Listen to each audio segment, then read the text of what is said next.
Hello, I'm Jerry McKee, and I'm not playing the intro to prime time right now because the reason for it is because we started late, and another reason for it, I had everything that could go wrong went wrong, and just the way those things go in it. Technology, we love it, and then we hate it, and when it does it, it gets you on your toes. And tell you what, but we got a great guest. We got Lee Newton here, and she released one of her first singles called "Daddy's Little Girl" back in 2020 of October, and it became a great hit. And she's got a lot. We're going to hear a couple more of her songs and see some of the things that she's going through and got things going. She got about the vocalist of the year at the Josie Music Awards, and I mean all kind of great stuff like that. So we're going to talk to her, and she's on my right here, on your left, whichever way you look at your computer.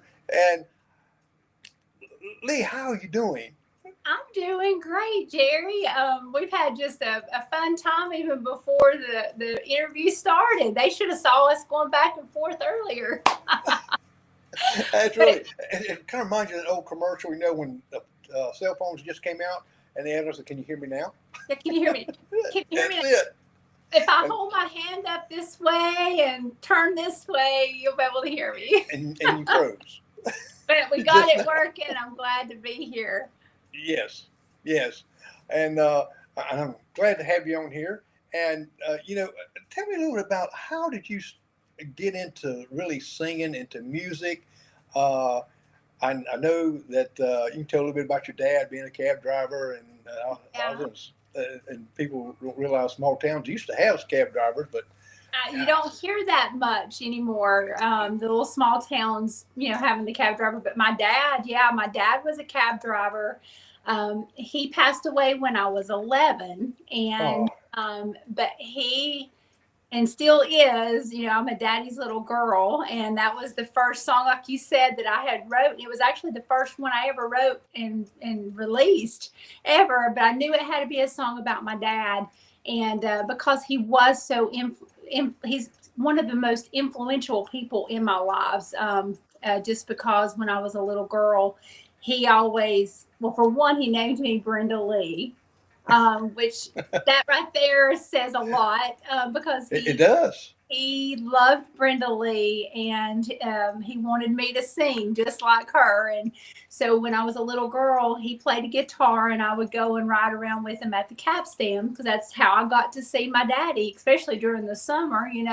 I would go and ride around with him, and we'd sit on the front steps with a RC cola and a moon pie. And Oh, yes, I remember I'll those. I'll never forget the memories that I made with him sitting out there in front of the old paper mill. They closed it down last year in Canton, North Carolina, and we'd play, and he'd have me sing, and he's the one that instilled the country music and the love for music in me. Now, at that time, I didn't know I wanted to be a singer. I just knew I loved to sing, and I loved having those moments with my daddy.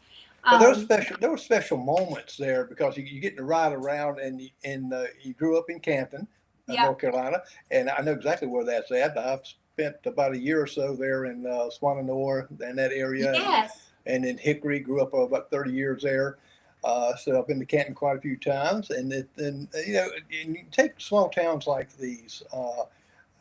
You get to know everybody. And your dad driving the cab, he knew where every little road was and knew everyone. And you got to meet people as riding up front with him, right? oh, I did. And back then, they didn't have the whole seatbelt law or the kids sitting in the back. So we would go and pick up everybody. And I think that's where I got a lot of my personality from because at a small age, we were picking up the nurses, taking them to the hospital. We would pick up the town drunk, pick them up. I'll be right in the middle of that seat, and but my daddy treated everybody exactly the same, and he taught me so much growing up that I don't think he realized that he taught me, but it's stuff that money can't buy. Exactly. And, it's one thing we, especially my age, we get to look back really the great times then. And I know my grandfather used to take me on uh, he had a paper route for some reason. He used to be a U.S. Marshal, retired from it. I guess he went into his own franchise of paper, and I went with him. But he kept had to keep taking me back because I got car sick. So he had to keep bringing me back. Well, I remember the first time I ever rode. Now from Canton to Asheville is about 25 minutes.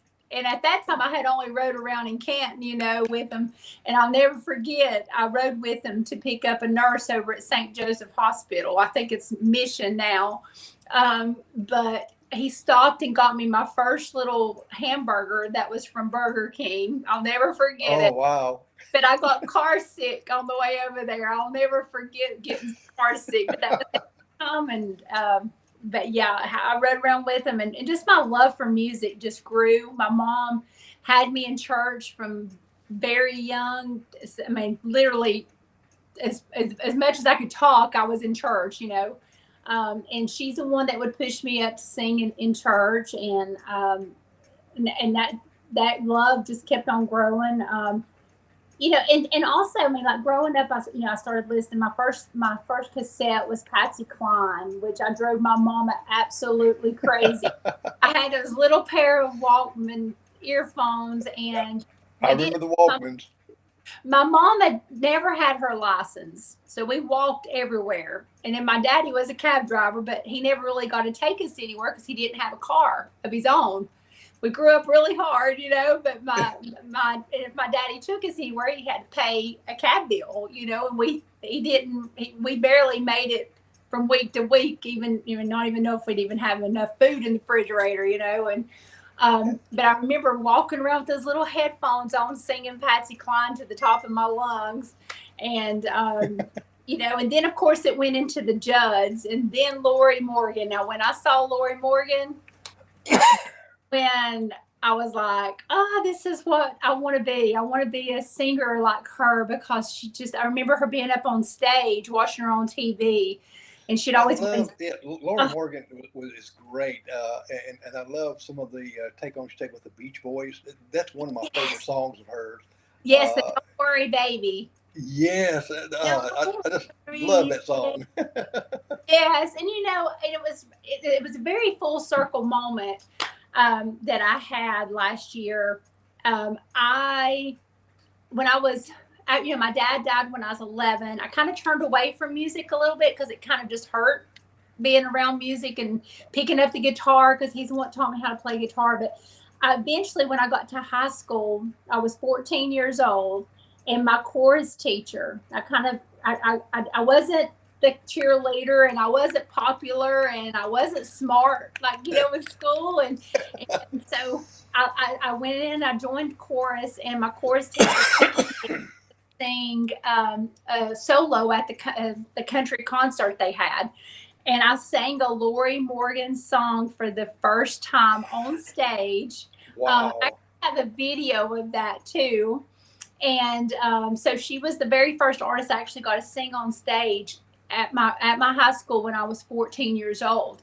And at that moment, I was like, I don't care what I do the rest of the life. I want to be able to be a singer. I love this feeling. I love being on stage. And I just knew that that's what I wanted to be. I felt. Now, the first time that you got up on stage, how old was you then, and really had that big audience out there? Was you real nervous, or? No. I mean, when I got out there, it's like, it wasn't like a different person. But it's like, I got bullied in school. Like I said, I was not popular. But when I was up there, everybody was cheering me on, and I felt like I belonged, and I got to just let loose, and being on that stage was where I felt the most me. I got to sing just from my heart and just let it all pour out, and I really honestly felt like my dad was right there with me. I guess some of the songs you were singing just brought back those memories. Yeah, and just knowing how proud that he would be of me for singing and stuff, because when we were being the cab, he would have like little recordings of me and him and or of me singing, and he would play it for everybody that got in the cab. Anybody that would listen, he would be playing that for, anybody. And actually, on my Unleashed album, at the very beginning, it's got a recording of me and him singing when I was 7. Oh, wow. Yeah, That is great because, and you're right, it does mold you as a child, like you said, as a little growing up. And I know it just made him proud just to put those. It's probably cassette tapes then, wasn't it? oh yeah, he would. My mom would get the tapes, and she would record all of her gospel shows. Uh-huh. And my daddy would sneak in there and grab her tapes and record over them.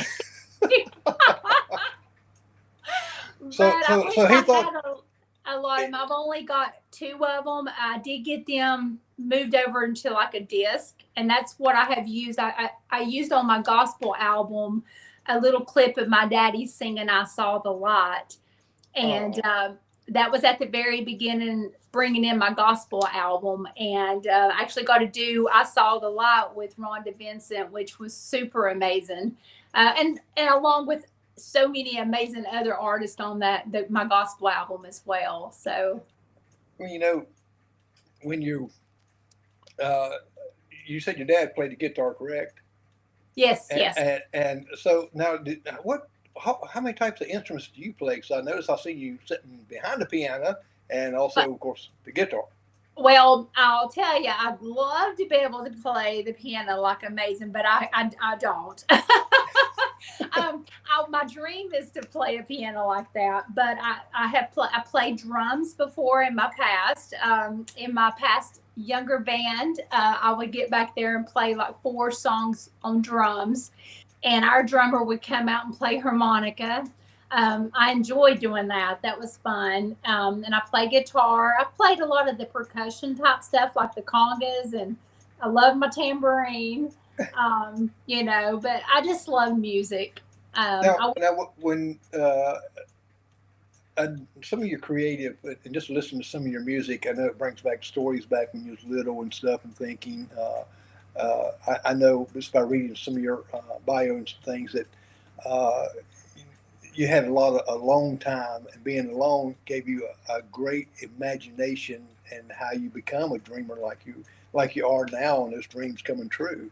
Yeah, yeah. My I've always been called a dreamer, and my mom, she was called a dreamer. Even in her annual, it was Dreamer of Dreams, And on the back of my guitar strap, I've got Dreamer of Dreams on the back of my guitar strap, and my daddy's badge in Carolina.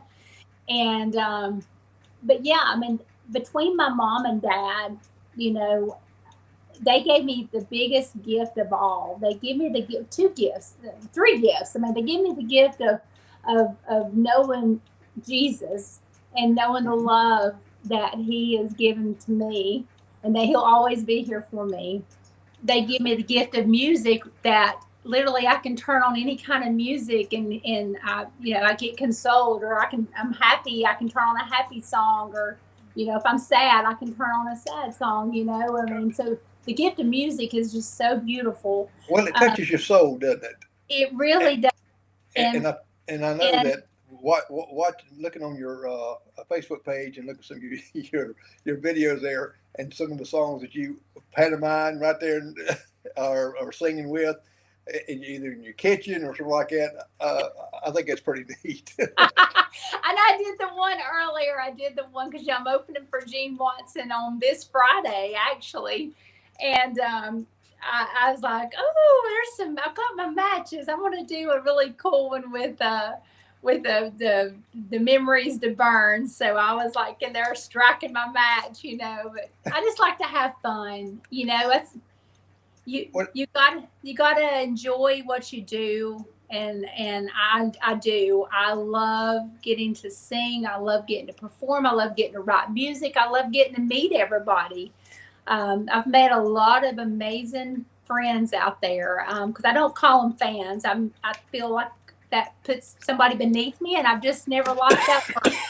um, they're my friends to me. So Well, and I've seen you've met a lot of friends. I'm looking at how do you get time to do all the things you do, and plus your family. Because I've seen you playing in the snow and doing things with your children, and from birthday party to Christmas and all these things here. And I says, man, I was tired just kind of watching there, uh, but to me, it looked like you really have fun and have fun even with uh, all the artists that you are opening for, Yes. and you got. I mean, and I know that they just love you to death because I could tell by the way they really take you under their wing and they tell you things. And which artist that really, I guess, inspired you and kind of like a mentor a little bit to you.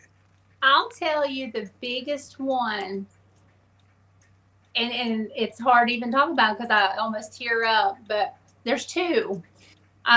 The one of them passed away last year, and that was Mr. Joe Bonzel with the Oak Ridge Boys. Oh yes. And the reason why I say him and he was the biggest is because when he saw me on social media, he now he has been with the Oak Ridge Boys for 50 years. They are multi-platinum. I mean, they're the Oak Ridge Boys, He's Joe Bonzel, he's Elvira, and to have somebody like that not treat me like I'm this little. He even shared my stuff and was telling people, "Hey, here's one to watch. She plays and she writes her stuff." And when I asked him to do a duet on the gospel album, he said, "I'd be honored to sing with you, Lee." And he came down and made it truly special that day in the recording studio. And after that, and he was amazing with Cash. He just talked a little Cash in the studio. That's my little boy, and Uh-huh. you just don't find too many people like that really, even after the fact, him and I still texted each other back and forth. I'd send him videos and of like I sang in church, and I had sent him a video of me singing in church, or if Cash he did a little talent show, and I sent him the video of that. But he stayed in touch, and we never made me feel like I was the cab driver's daughter from Canton, North Carolina, and he's the Oak Ridge boy, But he was my biggest inspiration, just because I want to be that same person to somebody else, and I hope that I can encourage somebody the way he encouraged me. And the other one is Mr. T. Graham Brown. Yes, I had him on my Um, show recently. T. Graham Brown is most genuine. Him and Sheila, I love them to death.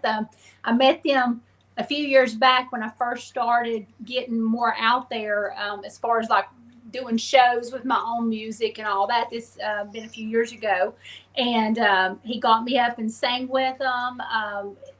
We were actually in Red Bull in Springs. I was doing a show opening up for Ronnie McDowell, and but T. Graham had a show a week prior to that, and I had my own show at this place. And the next morning, I'll never forget, we were in the kitchen doing breakfast, and he was walking out. Had a moment, and he just told me to always keep God first, and he's always been very like sending videos to congratulate me on my album release. And he also sang a duet with me on my gospel album. So to work with him and just even be in the presence of that much talent and that much kind heart and genuine, and he's just awesome.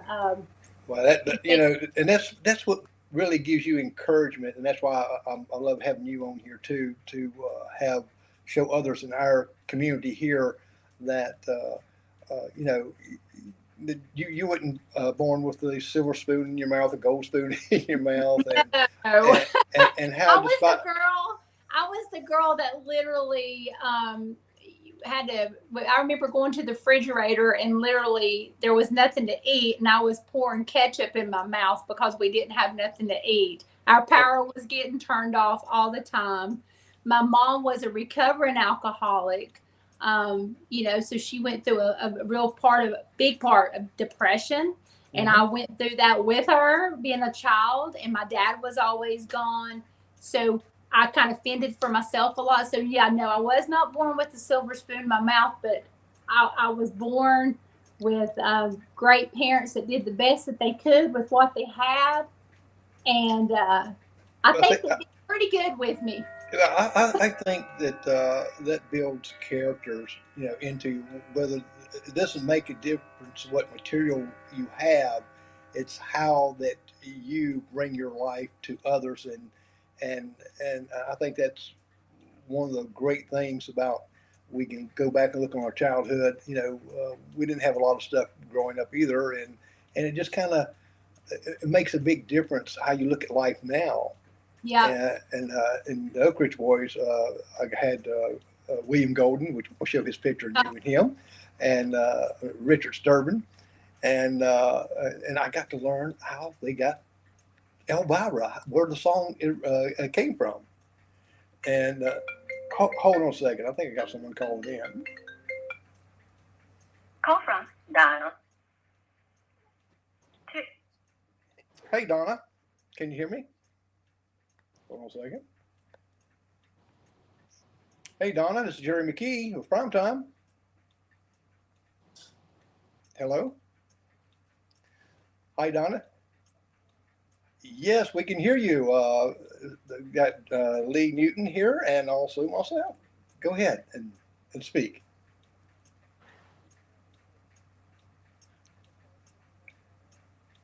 Donna, Lee, can you hear her? I cannot hear her. Okay, hold on a second. Let me make sure that we got. Hey, Donna. Hold on a second, Donna, if you would, and I'll just make sure that my Bluetooth is connected to this thing.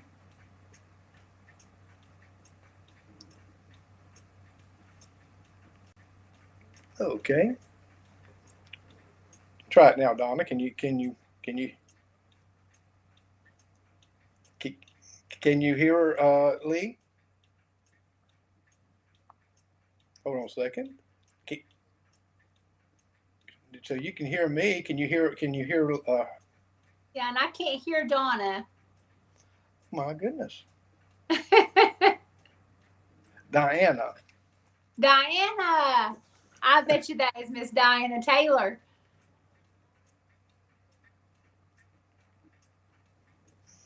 I tell you what. Let me see. Let me get this off of here, and I'll make sure that you can hear. Okay. Hey, Lee, can you hear me? I can hear you, Diana. Can't hear me. She can hear you.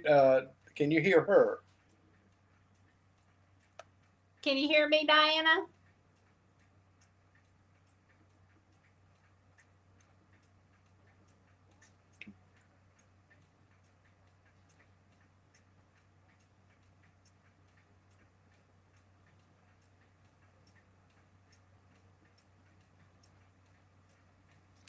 Did you hear her, Lee? I did not. I couldn't hear her anymore after that. I said.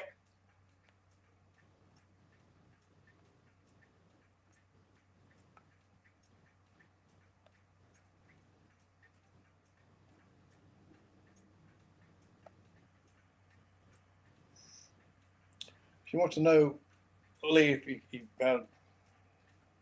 I'm sorry. We had a lot of difficulties earlier on this, Diana.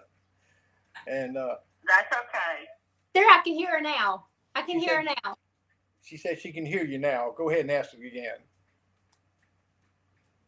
I was going to ask you, Lee, what a musical events or concerts in the last 2 or 3 years, what particular one stands out to be maybe one of your favorite events? Oh, wow. That's a great question. I would have to pick the one I opened up for. Can you hear me? Yeah, she's saying it now. She Yeah, just can't hear her. The one I have to say is probably when I opened for Randy Travis. So when she opened for. Yes, when she opened for Randy Travis. Yeah, when I opened for Randy Travis, just because he's from North Carolina as well. and just he came out on stage when I was doing sound check, and I actually got to sit out there with him and kind of tell him, a couple stories of my childhood with my dad. And after I got done, he told me that I did good. He made sure he was able to tell me that, and that meant so much to me.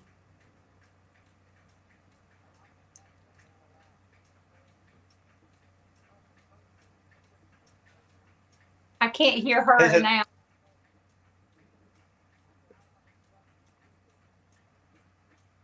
She said she always loved her music. Oh, I love you, Diana. Well, I thought I'd just call in and ask the question. I hope Well, thank you. you could hear me. I thank you for the answer, Lee. Love you. I love you. She says she loves you too, and you have a great evening. Thank you for calling.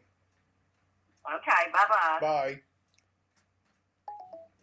Well, we knew that was going to go wrong too because everything went wrong. The right computer. Yes, it Bless does. your heart. Oh well, so we still hear each other right now, can't we? Yeah, as long as you was interpreting it to me, I could do it. Yeah, if everything went wrong, it could go wrong. Is the way it is, and I don't know why it's not even connecting there. But anyway, that was sweet. She lives up in Forest City. Hey, I'm telling you, my people are amazing. So they have to put up with me all the time, so they know. Well, I tell you what, let's listen to this song here, Carolina Rain. Tell me a little bit about it before we let people hear this. How did you come up with this the song? Well, Carolina Rain, I write at least 90% of the songs that I sing and I record. But Carolina Rain, my husband had played it for me about 3 years ago. And the first time I heard it, I bawled like a baby. The two songwriters on it, Tommy Barnes and Charlie Floyd. Charlie Floyd's from South Carolina, where you're from, close to the beach. But they wrote this song. I fell in love with it, and I'm like, okay, I've got to do this song for one of my albums. I didn't know when. But on my Homesick album, I knew that had to be on there, and I knew it had to be the first release. And Tommy and them let me change a few of the words to make it more fit me. But everybody thinks that I wrote it just because it does sound like something, it's autobiographical to me. And I'll have to tell you a funny story really quick before you play it. Songwriter, one of the songwriters, Charlie Floyd, he plays it in South Carolina at the beach a lot with his band. And one of my friends had went down to Myrtle Beach and went there to see. They happened to be in there watching him play, and he starts singing this song. And she turns to her husband because she didn't know who he was, and she was like, "He's singing Lee's song," and he even changed the words. But it was really his, he's the one that wrote it. But it was funny that they thought that he was singing my song. I thought that was hilarious. We got a good laugh out of it. It is, and when someone does sing your song, man, that just makes you glow, doesn't it? Oh man, I'm telling you. But yeah, it's a very special song. It turned out amazing. I just switched producers. Kent Wells, who produced Dolly for 30 years. He produced my latest album, and Dave Fowler, and they literally just knocked it out of the park. Mike Rogers sings harmony with me on it and plays acoustic guitar, and he plays with Brothers of the Heart, and actually Ricky Skaggs. God's blessed me with some amazing people that have really been on a lot of my projects and stuff. So. Well, let's listen to Carolina Rain, and I'll let everyone else and it's available, and we'll tell you how you can get all these all of Lee's music, and where you can see all kind of videos and everything. Our website got awesome, and if you ever get on her web Facebook page, you'll see how busy this woman is. Almost see my daddy's face, proud of his girl from Carolina.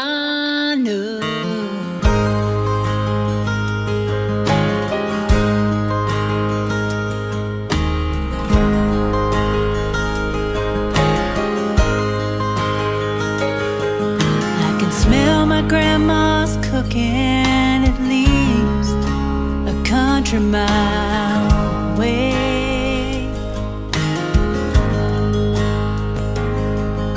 and tears still fill my eyes every time I pass by Daddy's grave.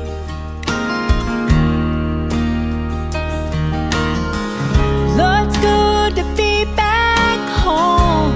Nothing on earth's quite the same.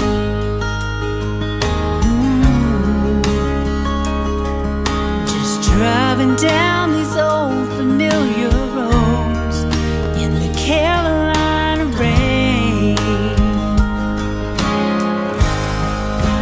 Carolina rain. Lord, it's good to be back home again. Carolina rain, down on me like a long lost friend. Oh, the wind, she calls my name like the sound of a long lost train. Carolina rain.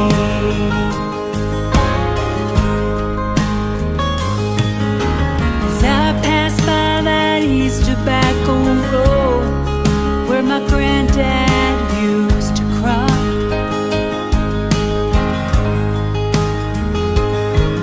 Lord, I'm glad to see it raining, 'cause those tobacco fields could sure use every drop. I've been all across this country, rocking and rolling like a rolling stone. And I cross that Carolina line, I hear my little boy say, Mama, hurry home. Carolina rain. Lord, it's good to be back home again. Carolina rain, raining down on me like a long lost friend. Oh, the wind, she calls my name like the sound of a long lost train. Carolina rain. Oh, the wind, she calls my name like the sound of a long lost train. The North Carolina rain.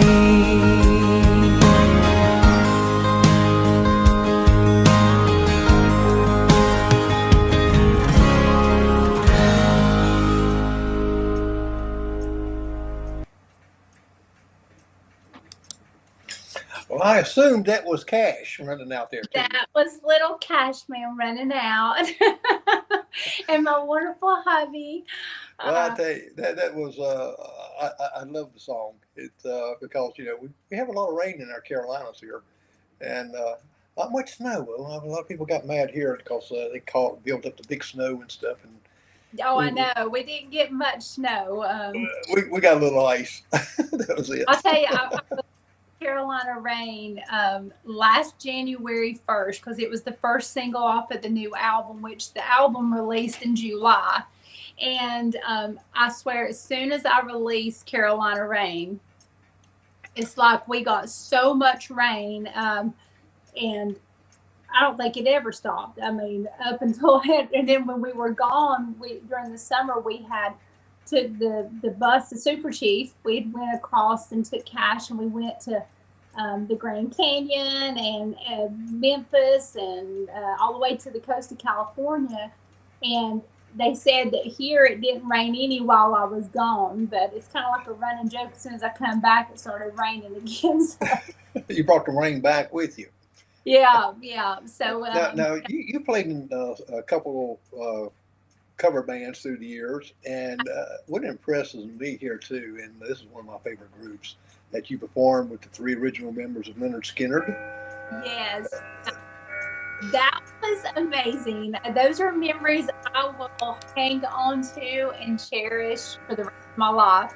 I was back in my 20s, and I did a show in Asheville, the Orange Hill, and Artemis was the drummer for Leonard Skinner.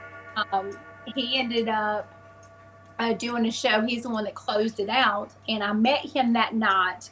Fast forward a few months later, and I'll never forget, I had moved into this neighborhood over in Asheville, OT, and this lady, I was talking to her outside, our new neighbor, and she was like, yeah, I said, there's a man that lives right up the road.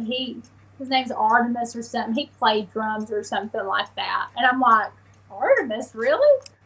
And I was like, because there's just not that many people's name Artemis that plays drums. So here I went in the house, and I got, now like I said, I'm in my 20s, you know, and I'm like a little kid in the candy store, and I go in and get this 8x10 of him and I backstage because we had took a picture backstage, and I walk up to the top of the hill, and I knock on his door, and I'm like, do you remember me? And he did, and brought me in, and signed it. And I actually, they had just got through getting inducted into the Rock and Roll Hall of Fame, and so I got to hold the trophy, which was really cool. And then a few weeks later, the road manager reaches out to me and asks me if I'd like to go to New York and Long Island and Manhattan and do these few shows with them and the two of the original Honkettes, which is Leslie Hawkins and JoJo Billingsley. And I'm like, yeah. First time I had ever flown, ever. I was so excited. I was so naive. I had no clue whatsoever going into I flew into Newark and then went to Long Island. Then we did the show down in Manhattan.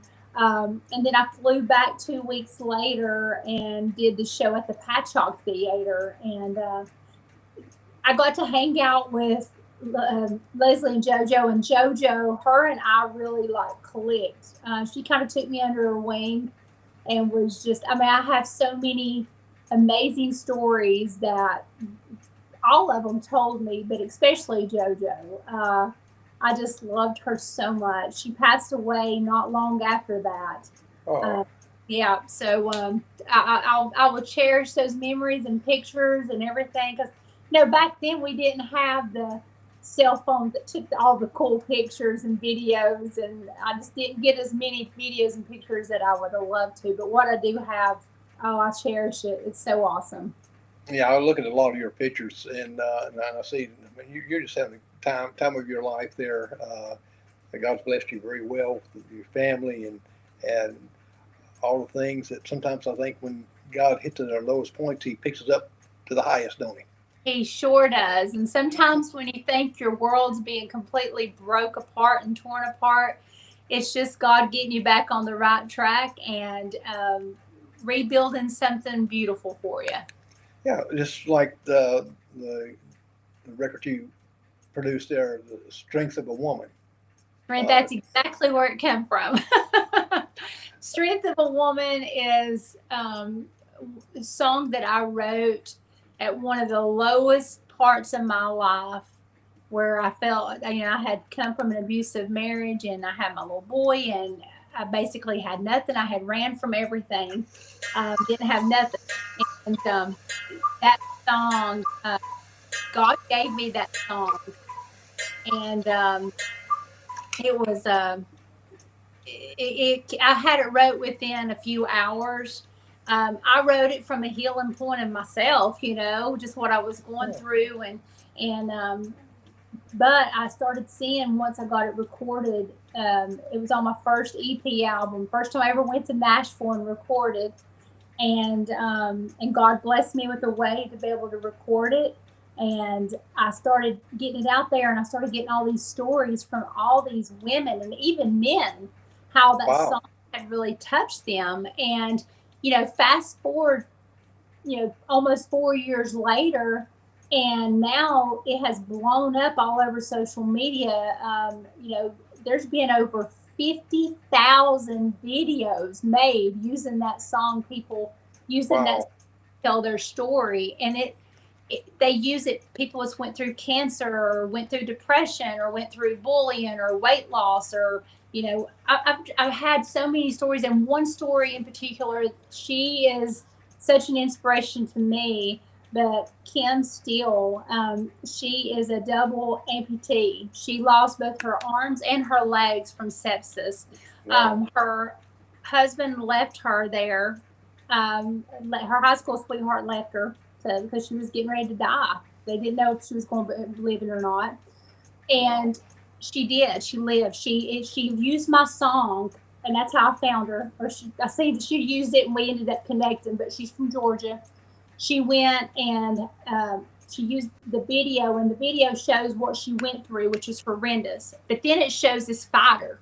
She's getting fitted for her prosthetics, and she's learning how to walk, and she's learning how to cook.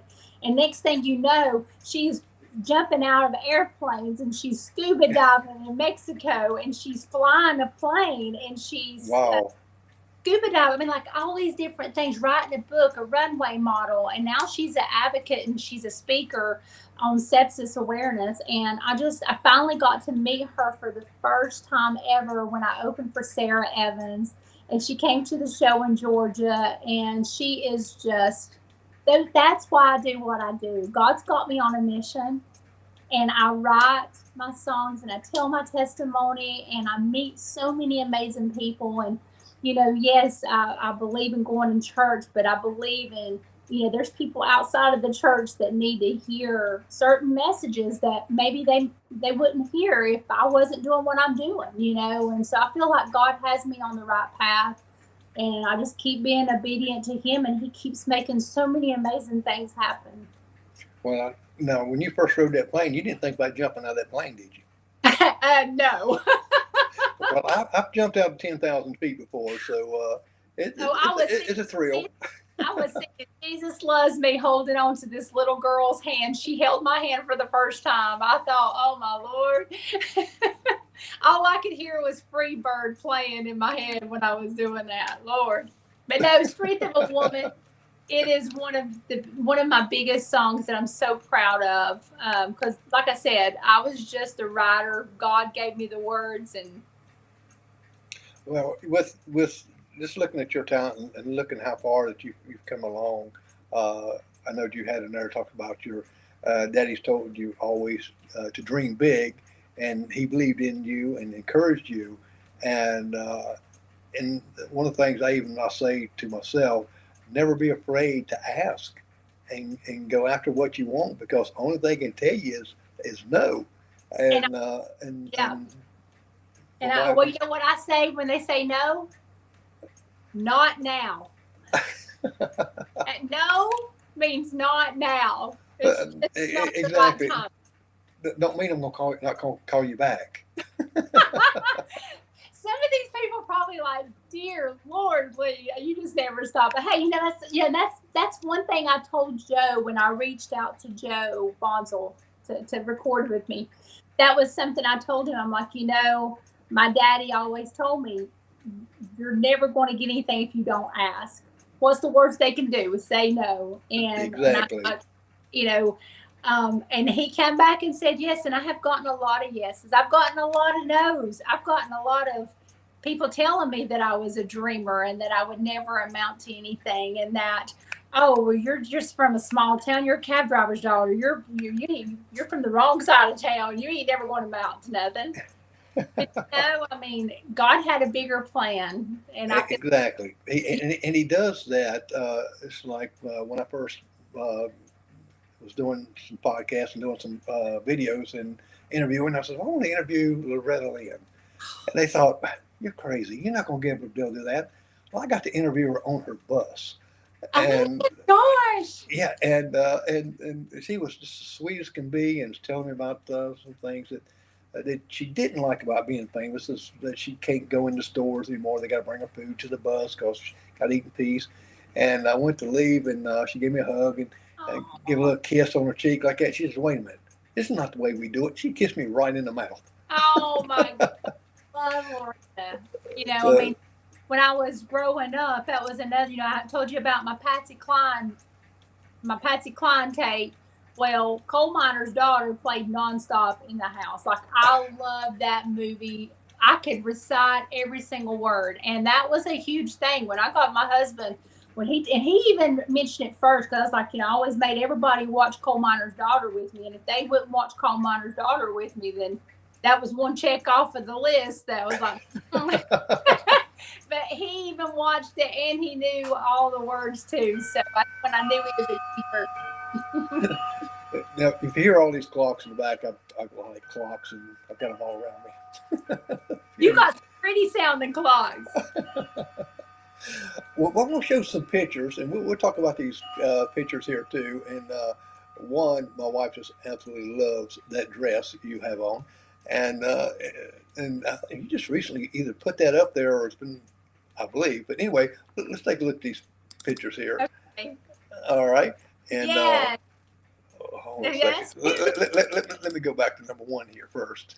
Now, January the 17th, you're going to be in with Gene Watson open up for him, correct? Yes, I'm gonna be there with him at the Gym Theater. I am so looking forward to getting to open up for him. It's such an honor. I mean, Gene Watson, he is amazing. Yes, that's in the Gym Theater in Calhoun, Georgia at 7 Calhoun, p.m. Georgia. Tennessee Concerts is bringing that to everybody. They have some of the most iconic and legendary artists there that they work with, and I'm just tickled to death and so grateful to get to open up for Gene. Right, and that guy on the right there. The guy on the right, you know that guy. Yeah, William Golden. I'll tell you what, he was a great interviewer, and I was really glad to get to talk to him. I really was. He is so awesome. That right there, that picture was taken the very first time I ever got to meet him. This was at the Country for a Cause.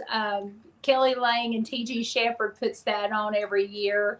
And this was outside back, was getting ready to go back in the back dressing room backstage. And I got him to do his first TikTok to Elvira. It was so cute. Well, the video is nice. They got out. That hadn't been long released about Elvira. And Yeah. Yes. have they told you how the name how that song name came in? No, you'll have to tell me that. Well, what it is that they said the writer of the song, he come up to a stop sign and looked up and seen this sign said Elvira Road. He said, "Well, that sounds neat." So he wrote down Elvira, and he went down that road, and it had so many potholes, like we do in South Carolina, all these potholes, and that's where they got the Bapa Mau Mau from. It's from those potholes. No way. Oh my gosh. Yeah, and I thought that was great. That is. Well, let's see this next one here, T.G. Shepherd. Yes. Your special guest with you. Yeah, T.G. Shepherd. Oh wow, that was an amazing concert too. And it was really neat to find out, because not a lot of people know this, but he's the one. Well, Elvis took him in when he was 13. He was homeless. Yes, he told me that great story. Yeah. So and I love the fact, because I'm a huge coffee drinker, and I love the fact that he wrote, "Best part of waking up is Folgers in your cup." Oh wow! Yeah, that was him. I did not know that. Yeah, you learned something new. Yes. He told me the whole story about him. Was at the skating rink, and they closed up and come out, and there's this two big Cadillacs coming up. And Isn't that just amazing? It is, and took him home for peanut butter and banana sandwich. And that's something right there. Thinking your worlds fell apart, and here comes Elvis. And that's it. And now the picture on the right here That's the dress. My wife said that's a beautiful dress. And I'll tell you, and people, I do, like I said, I write my songs. I do all the behind scenes stuff. I love marketing. I love everything. The video, Carolina Rain, other than a few couple scenes I got my husband to do when they were running around me, I did that video myself and edited it and put it together. My pictures, I do all my pictures. There's a few pictures that I've not been able to do, but I take all of my pictures. Well, that's one thing I was going to ask you because you have a lot of great pictures that's on there, and I was wondering, do you have someone that follows you around and takes all these pictures?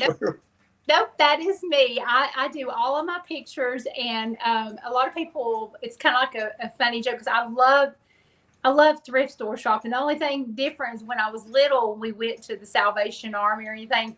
We didn't have enough money to buy me anything. I'd have to go up there, and when they were closed, and when I was a little girl, I would ride around with my daddy, and I'd go up there and pick up a bag that somebody had left in the front and take it down there and make sure I had something to wear. But I love thrift store shopping and Goodwill and hospice shopping. And so that dress right there was like $5 at a Goodwill. Wow.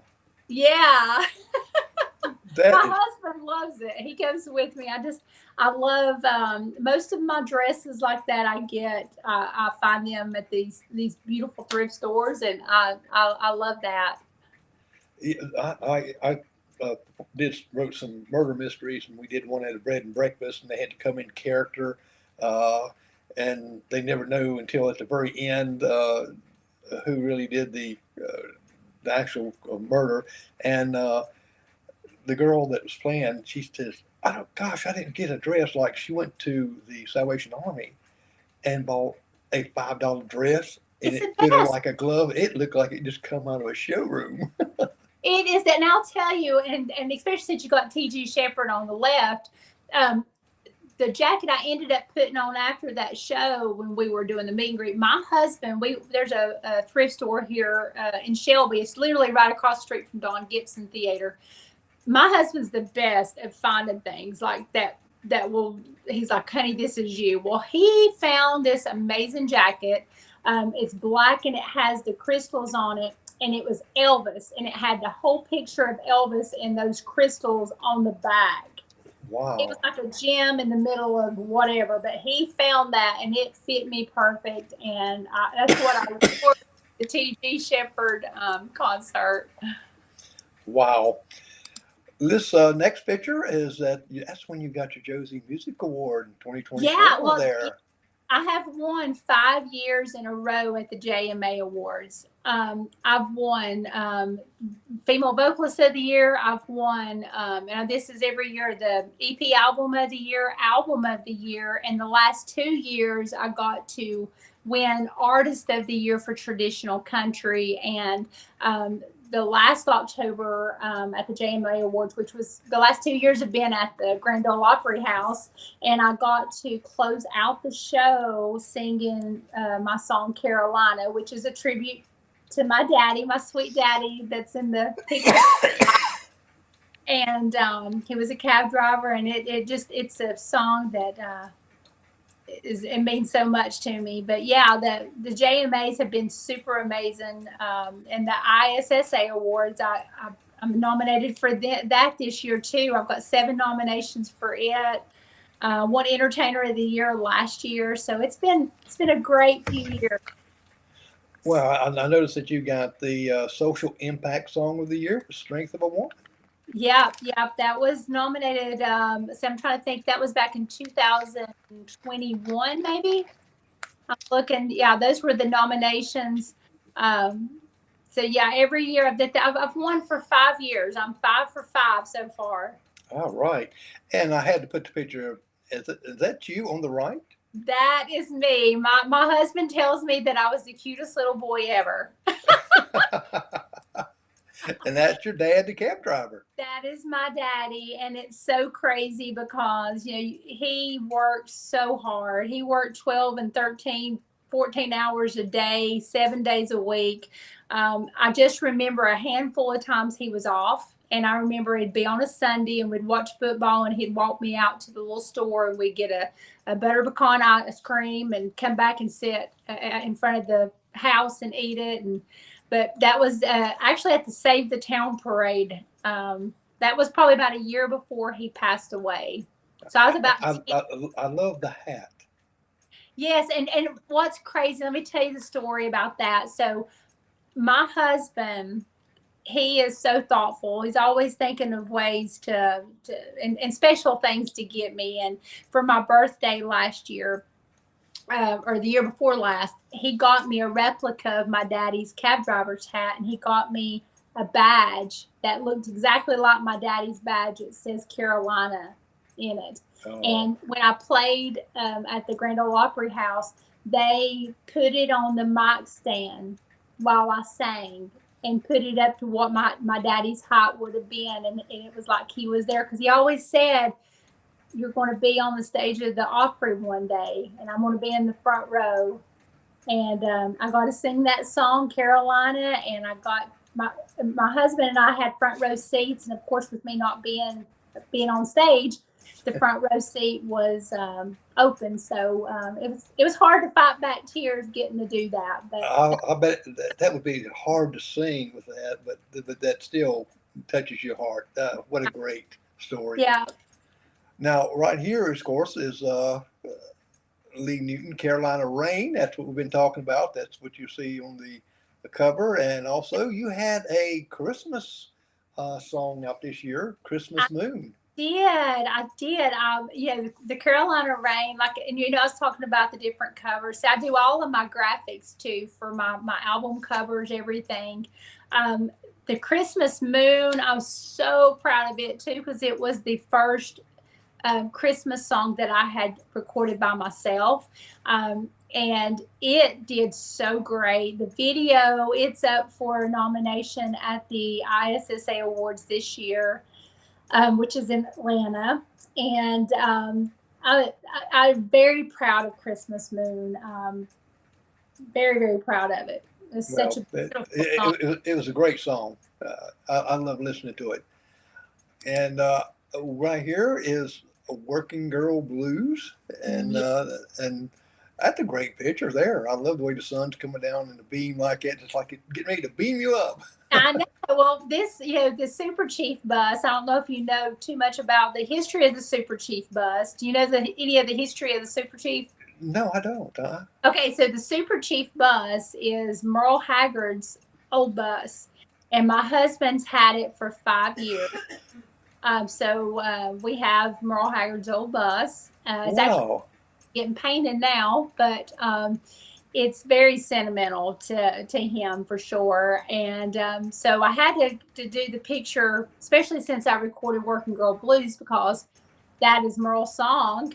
And I did it with Miss Leona, who had first originally changed the wording and had recorded it Working Girl Blues. So I had her on there with me, who was married to Merle Haggard. And then Pam Tillis is singing on there with me as well. And Leroy Parnell is playing the slide. So it turned out to be so amazing. I'm so proud of Working Girl Blues. It made it number one on the independent charts. Well, not only are you a great singer, and the graphics, you do great. I do a lot of graphics. I've done it for years and years. I did it for a company professionally, and you do some really cool graphics. Thank you. I enjoy it. And I do it for other people as well. I have a lot of businesses that I do it for. I do it for fellow artists, because a lot of people try to overcharge people for that stuff. Yes. They were telling me how much that I'm like, honey, I'll do it for you, and you use that money to go and record or something. This is crazy that they're charging you that much for that. It's insane how much a lot of this stuff does. It's just like I do a lot of things, and one says, well, why you're not charging enough, or you didn't charge. I says, nah. It just depends on the person, like I said, God has blessed me when I do things like that for others. Not that I do it for anything, but it's like God always turns back around, and I get a blessing from it. So It all works out. And I had to put the picture on the right there. Happy birthday, Amy McAllister. Yes, that's my girl, Amy. I love her so much. This was at the award show. Actually, the year that I actually got to sing at the JMA Awards at the Opry House. So, yeah, that was a very, very special night. That I ended up wearing 3 dresses that night, Jerry. So I've seen some of them quick change artists on TV there. Was you that quick? Huh? The quick change artist, you've seen the Oh quick yeah, change. I don't know if I did that quick change, but yeah, and the dress that I had changed into to perform in that was supposed to be like a surprise ended up being. I ended up having to come out on stage from all the way back. I was in the mini pearl dressing room, and I won the award for the artist of the year. So I had to come out and do my acceptance, accept it in the dress I was going to perform in. So I was like, oh, no surprise. But it all worked. It all worked. Well, you've opened up for Randy Travis, Ronnie Millsap, Sarah Evans, Diamond Rio, T.G. Shepherd, and others like recorded with Joe Montal, the Oak Ridge Boys Chorus, and Pam Tillis, Lynn Williams, T. Graham Brown, Deborah Allen, and Deborah. Let me just tell you about Deborah Allen. Oh my gosh, I absolutely love her. She is not only just drop dead gorgeous. She has had a huge career. And when I sang at the award show, when I was just telling you about, she got the Lifetime Achievement Award and performed. And her and I both were. There's a picture. I'll send it to you. It's amazing. We're backstage at the Opry. We both wore our silver-looking dresses, sparkle dresses, and our silver boots that were high. And but she was another one that made it so special in the recording studio. Deborah Allen, she is such a great songwriter too, and she even wrote songs for Prince. Oh wow! Yeah, she has done so much. Well, a lot of times we don't realize that a lot of artists writes for other artists. Exactly. Exactly. Now, if anybody wanted to record any of mine, I'd be more than willing to hand them over to them. Well, I have a friend, Pat Quinn. He's a syndicated DJ. Does music all around the world for all different types of radio stations, and actually took one of yours that was the Christmas Moon and played it. And once I found one like that, I said, hey, how about playing this for me? He said, hey, no problem. So we work together. And he is so sweet too. Yes, definitely is. Really nice. Well, we were up a little bit over an hour. That's because we had all these other problems. And I really appreciate you hanging in there with me, getting this stuff straightened out and going. And it's been a delight talking to you and hearing your stories. And just, like I said, what impressed me more is your hard work, your family that you take care of during your work and have time to do all those things, writing, recording, going across the United States from one end or then back up to Tennessee. And I mean, you're a very busy woman, and I just hope God continues to bless you and your family. And just keep on that hard work. You're doing a great job and beautiful music. Blinders on and keep going straight. And if somebody says no, what am I going to say? Not now, right? Well, thank you again, and I'm going to, folks, we're going to be back next week. We're going to have April Rooker. She is a Las Vegas comedian, and she is a ventriloquist, and she does all kind of other different things, been in movies and all kinds of stuff. So we're going to be talking to her next week. And I'm Jerry McKee, and we will see you next week. Bye.